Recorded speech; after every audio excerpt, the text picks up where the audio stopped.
আমরা এটা মনে করি জগন্নাথকে কেন্দ্র করে কিছু ব্যক্তিবর্গ চাই যে জগন্নাথ কখনো উঠে না আসুক। কোনো যে একটা সিন্ডিকেট মিটিং করেছে সেটা কিন্তু কোনো শিক্ষার্থীদের তারা কোনো মতামত নেয়নি। আমরা মনে করি কি আমি এরা ইতিপূর্বে বলেছি জগন্নাথ বিশ্ববিদ্যালয়কে পিছানোর জন্য কয়েকটা সংখ্যাগোষ্ঠী সিন্ডিকেট কাজ করতেছে, আজকেও তার ব্যতিক্রম হয়নি। জগন্নাথ বিশ্ববিদ্যালয় যখনই তার অস্তিত্বের প্রমাণ দিতে যায় তখনই কিন্তু জগন্নাথ বিশ্ববিদ্যালয়কে পিছানো হয়, কিন্তু আমরা জবিয়ানরা কখনো হার মানিনি, আজকেও মানব না। যোগসু হতেই হবে, আমাদের অধিকার আমরা বুঝেই নিব। আমরা এটা মনে করি জগন্নাথকে কেন্দ্র করে কিছু ব্যক্তিবর্গ চাই যে জগন্নাথ কখনো উঠে না আসুক। তারা এটা নিয়ে পরিকল্পনা করছে যে নির্বাচনকে বানচাল করা। আমরা এই বানচালটা হতে দিব না। যদি এখানে আমরা দেখি বানচাল হচ্ছে, আমরা এখানে অনশনে বসে যাব। যে আমি এই কথাই বলবো যে আমি একজন স্বতন্ত্র প্রার্থী।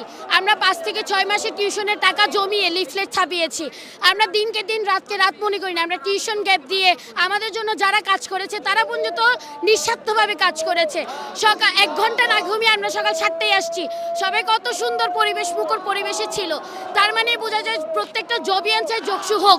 তাহলে আমরা জানতে চাই আসলে কারা চাচ্ছে না। দেখেন, প্রথমে প্রার্থীর আগে আমার যে পরিচয়টা সেটা হচ্ছে আমি একজন সাধারণ শিক্ষার্থী।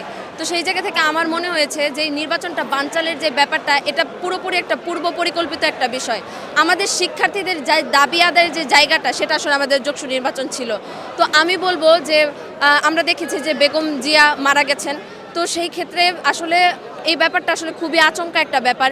সেটাকে কেন্দ্র করে যদি কেউ আমাদের নির্বাচনটা বানচালের চেষ্টা করে, আমার মনে হয় সেই ব্যাপারটাকে মানুষ আমাদের যে দাবি আদায়ের যে ব্যাপারটা সেটা যাতে আমাদের শিক্ষার্থীরা সেই ব্যাপারটা রুখে দেয়, আমি তাই বলবো। আর হচ্ছে আমাদের যে যোগসু নিয়ে এই যে আন্দোলন হচ্ছে সেটা আমরা কেন জগন্নাথ বিশ্ববিদ্যালয়ের প্রত্যেকটা ব্যাপারে আমাদের কেন আন্দোলন করে সব কিছু আনতে হবে? আজকে যদি আমাদের এই যোগসুটা হতো তাহলে হয়তো এই ব্যাপারটা ঘটতো না।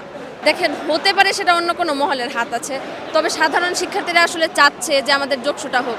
কিন্তু আমরা দেখেছি যে এই যে পরিস্থিতিটা ঘটেছে এরপরে অনেক শিক্ষার্থীদের মধ্যে একটা আতঙ্ক তৈরি হয়েছে যে তারা সেখানে অবস্থান নেবে কিনা, সেজন্য কিন্তু অনেক শিক্ষার্থী কিন্তু বেরিয়ে গেছে। তো আমার কাছে মনে হয় যে আজকে যদি নির্বাচন হয় সেটা আসলে সুষ্ঠু কোনো নির্বাচন হবে না।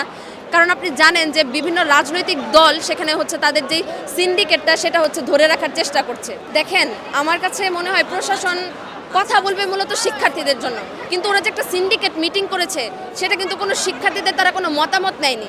সেটা আসলে কোনো যুক্তিযুক্ত ব্যাপার হতে পারে না। সেই জায়গায় থেকে আমি বলবো উনি যদি ওনার নিজের কাজ ঠিকঠাক করতে না পারে তাহলে উনি নিজের জায়গা থেকে পদত্যাগ করুন।